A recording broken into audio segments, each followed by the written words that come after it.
Hello everyone, welcome to my YouTube channel. My name is Anne-Marie, and today I'm going to discuss the 10 Things I Love About You, The New Couple in 5B by Lisa Unger. Before we begin, let me remind you that I will not reveal any plot twists, nor will I spoil any surprise endings, so don't worry about that. The whole purpose of this is to give you an inside peek to the book. If you've already read it, or if my video inspires you to do so and you feel compelled to add to my list, feel free to do so in the comments, and I will take a look. So here we go.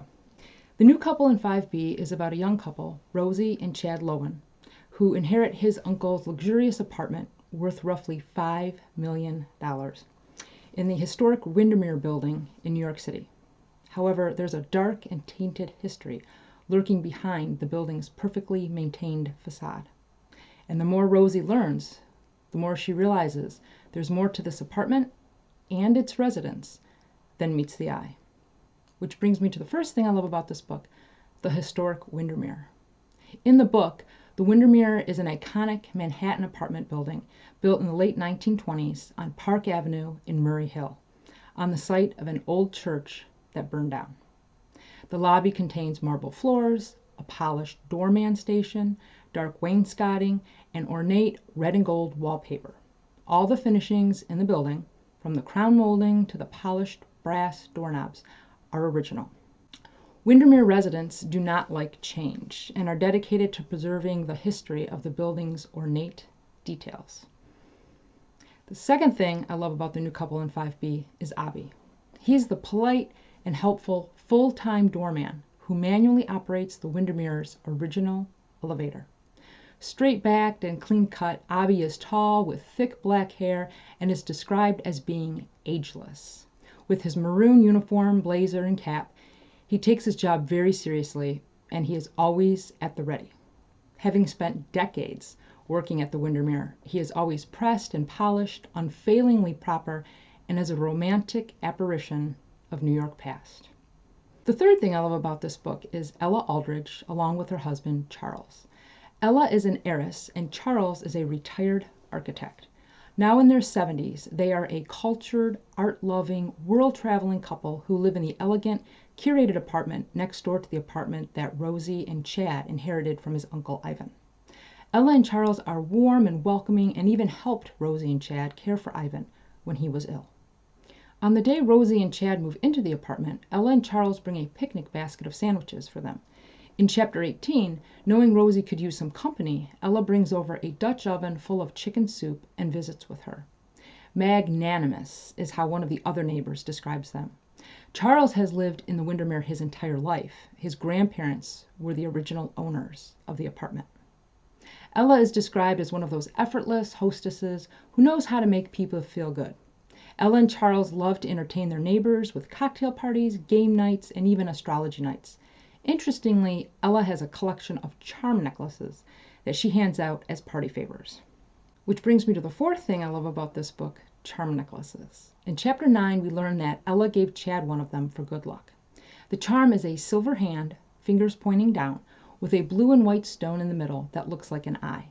The palm symbolizes good luck and abundance. The stone in the center is the evil eye charm, intended to cast away negative energy and malevolent intentions from others. In Chapter 18, Ella gives one of the necklaces to Rosie. In Chapter 16, Rosie goes to see Dr. Black, her therapist, who has a similar figurine that his wife bought at a market in Greece. He then proceeds to tell Rosie that these types of talismans ease our anxiety over things we can't control. This part of the book reminds me of a scene in the movie Wolf, where Jack Nicholson's character, Will Randall, visits a pagan expert doctor who gives him an amulet to prevent his transformation into a wolf. If you haven't seen this movie, I highly recommend it. It's part of my Halloween video collection, and I watch it every October. The fifth thing I love about The New Couple in 5B is that the story is told using dual timelines. Starting with Chapter 4, which takes us back to 1963, we begin learning about Paul and Willa Winter. Paul is a young novelist writing about a couple living in a haunted apartment building. His wife Willa is a Broadway dancer who is waiting for a callback from her auditions. They are struggling to have a baby, and the more you read about them, the more you realize there are a lot of similarities between them and Rosie and Chad. The sixth thing I love about the book is the Hollows. In Chapter 19, we learn that Chad, who's an actor, is going to be in a new series called The Hollows about a detective and a medium who solve cold cases together. According to Chad, The Hollows is home to all kinds of strange happenings and is a community of psychics. The Hollows is a quaint fictional town outside of New York City that author Lisa Unger uses in many of her books.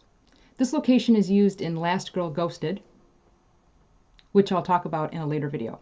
Much like The New Couple in 5B, Last Girl Ghosted kept me on the edge of my seat wondering how it was all going to play out. That is the magic and genius of Lisa Unger's writing. The seventh thing I love about The New Couple in 5B is Rosie. Most of the story is told in the first person, from Rosie Lowen's point of view. Having grown up in the Ozarks of North Arkansas, Rosie left for New York City 10 years ago and never looked back. She is a writer who is currently working on a book about an iconic Manhattan apartment building on Park Avenue that has had far more than its fair share of dark events. The mystery at the heart of the story she's writing, as well as the one we're reading, is whether a place can be haunted or if it's just broken people doing horrible things to each other.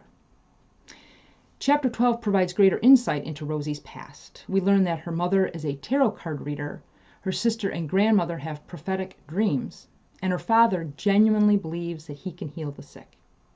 Although her father considers Rosie a seer, someone who receives messages or visions from the future, she's convinced that her family of mystics simply use this as a way to rope her into their various frauds and schemes, which is part of the reason why she left.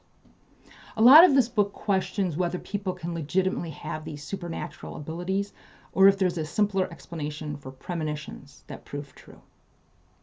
The eighth thing I love about The New Couple in 5B is Rosie's younger sister, Sarah.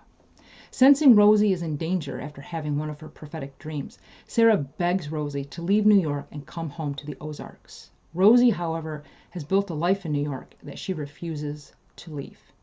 In Chapter 35, Sarah wants to do a tarot card reading with her mother's deck to tell Rosie about her past, present, and future. At first, Rosie refuses, saying, quote, "Our fates are not predetermined, Sarah. There's no roadmap to the future." But Sarah proceeds with the reading despite Rosie's doubtfulness about the mystical ability of the tarot cards. The ninth thing I love about The New Couple in 5B is its subtle paranormal component. Emphasis on the word subtle. I am not a fan of paranormal.